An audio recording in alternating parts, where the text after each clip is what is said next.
Praise the Lord dear brothers and sisters. మన జీవితంలో ఒక ప్రశ్న చాలాసార్లు మన మనసులో వస్తుంది. నేను దేవుణ్ణి నమ్ముతున్నాను, ప్రార్థన చేస్తున్నాను, అయినా ఎందుకు కష్టాలు వస్తున్నాయి? ఎప్పుడైనా మీకు కూడా ఇలా అనిపించిందా? కొన్నిసార్లు మనం దేవునికి దగ్గరగా ఉన్నప్పటికీ జీవితంలో పెద్ద తుఫాన్లు వస్తాయి. కుటుంబ సమస్యలు, ఆరోగ్య సమస్యలు, ఆర్థిక సమస్యలు. అప్పుడు మనం ఇలా అడుగుతాం, దేవుడా, ఇది ఎందుకు జరుగుతుంది? బైబిల్లో కూడా ఒక మనిషి జీవితంలో ఇదే జరిగింది. అతను చాలా మంచి మనిషి, దేవుని ప్రేమించిన మనిషి. కానీ అతని జీవితంలో ఒక్కసారిగా పెద్ద తుఫాను వచ్చింది. ఒకే రోజులో అతను తన ఆస్తి, తన ఆరోగ్యం, తన పిల్లలను కూడా కోల్పోయాడు. అయినా అతను దేనిని విడిచిపెట్టలేదు. ఆ గొప్ప విశ్వాసి పేరు యోబు. ఈ రోజు మనం తెలుసుకోబోయే కథ కష్టాలలో కూడా విశ్వాసం ఎలా నిలబెట్టుకోవాలో నేర్పించే కథ. ఇప్పుడు మనం తెలుసుకుందాం. బైబిల్ ప్రకారం యోబు చాలా ధనవంతుడు. అతనికి పెద్ద కుటుంబం ఉంది.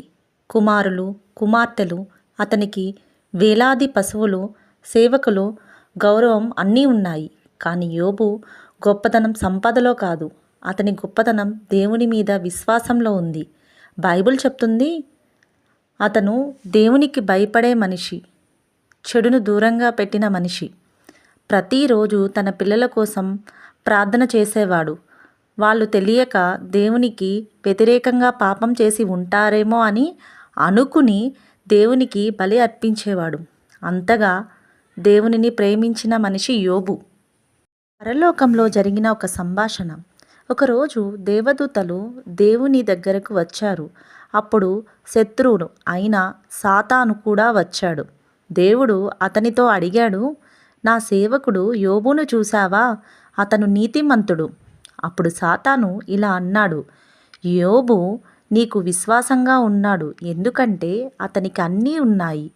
అతని దగ్గర ఉన్నవన్నీ తీసేస్తే అతను నిన్ను విడిచిపెడతాడు. అప్పుడు దేవుడు ఇలా అన్నాడు, సరే, అతని దగ్గర ఉన్నవన్నీ పరీక్షించు, కానీ అతని ప్రాణాన్ని తాకకూడదు. ఇలా యోబు విషయంలో దేవుడు అనుమతించగా ఒకే రోజులో వచ్చిన పెద్ద కష్టం. ఒకే రోజులో యోబు జీవితంలో భయంకరమైన సంఘటనలు జరిగాయి. ఒక సేవకుడు వచ్చి చెప్పాడు, మీ పశువులు దోపిడీ అయ్యాయి. మరొక సేవకుడు వచ్చి చెప్పాడు, ఆకాశం నుండి అగ్ని వచ్చి మీ గొర్రెలన్నీ కాలిపోయాయి. మరొక సేవకుడు వచ్చి చెప్పాడు, శత్రువులు వచ్చి మీ ఒంటెలను తీసుకుపోయారు. ఇంతలో చివరి సేవకుడు పరిగెత్తుకుంటూ వచ్చి అతను చెప్పిన వార్త చాలా భయంకరం. మీ పిల్లలున్న ఇంటిపై బలమైన గాలి వచ్చింది, ఇల్లు కూలిపోయింది, మీ పిల్లలందరూ చనిపోయారు. ఒక తండ్రికి ఇంత పెద్ద కష్టం, బాధో వస్తే ఒక్కసారి ఊహించండి.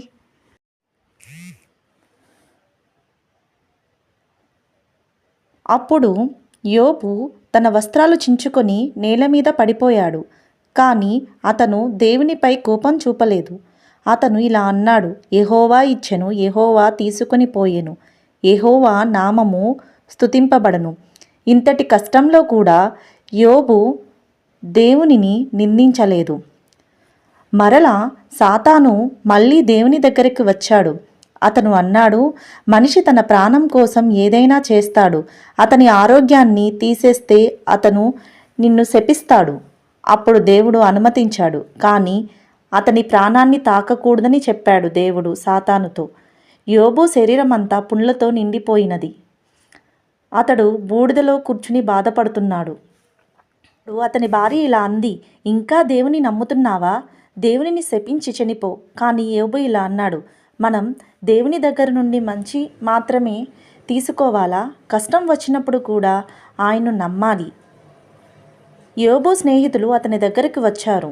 వాళ్ళు అన్నారు, ఇంత కష్టం వస్తే ఖచ్చితంగా యోబు పాపం చేశాడు. కానీ వాళ్ళు తప్పుగా అర్థం చేసుకున్నారు. ఎందుకంటే యోబు నిజంగా దేవునికి విశ్వాసంగా ఉన్నాడు. చివరికి దేవుడు తుఫాను మధ్య నుండి యోబుతో మాట్లాడాడు. దేవుడు అడిగాడు, నేను భూమిని సృజించినప్పుడు నీవెక్కడ ఉన్నావు? సముద్రాన్ని ఎవరు నియంత్రిస్తున్నారు? దేవుడి మహిమ చూపించాడు. అప్పుడు యోబు గ్రహించాడు, దేవుని జ్ఞానం మనకంటే చాలా గొప్పది. చివరికి దేవుడు యోబుని ఆశీర్వదించాడు. అతని ఆరోగ్యం తిరిగి ఇచ్చాడు. కొత్త కుటుంబాన్ని ఇచ్చాడు. అతని సంపదను రెట్టు చేసి ఇచ్చాడు. దేవుడు అతని విశ్వాసాన్ని గౌరవించాడు. ప్రియమైన వారులారా, మన జీవితంలో కూడా కొన్నిసార్లు కష్టాలు వస్తాయి. కానీ యోబు కథ మనకు నేర్పేది ఒక గొప్ప సత్యం. కష్టాలు మన విశ్వాసాన్ని పరీక్షిస్తాయి, కానీ దేవుడు చివరికి మనల్ని ఆశీర్వదిస్తాడు. God bless you all.